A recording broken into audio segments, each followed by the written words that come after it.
Združena levica ni samo ena od teh strank, ki jih vidimo, ki se menjajo na oblasti in ki nas vsakič nafarbajo z drugim novim obrazom. Ampak mi v bistvu našo pot zdajle do volitev vidimo izključno v tem smislu. Volitve smo izkoristili zato, da si izboljšamo javno vidnost, zato, da gradimo lokalno mrežo, zato, da pač nagovarjamo ljudi po vseh krajih.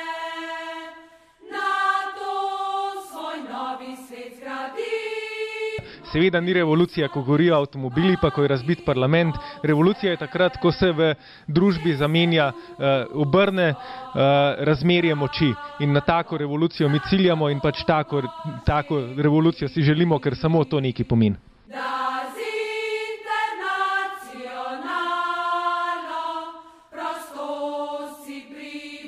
In zato, da bomo počasi izgradili pač resno politično gibanje, ki bo zmožno izkoristiti situacijo, ko zopet pride do protestov. In do protestov bo v naslednjih letih zagotovo prišlo še velikrat, ker situacija, kot sem rekel, je revolucionarna.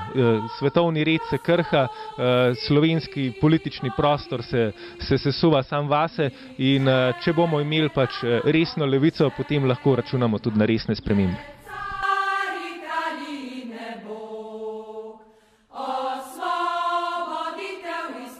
Zato pač vidimo potrebo potem, da se vzpostavi sila, kot je Združena levica, kot je Iniciativa za demokratični socializem, ki si bo upala reči ne temu sistemu, ki bo upala pokazati, da alternative obstajajo in ki bo upala iti proti interesom, ki zdaj obvladujejo to družbo.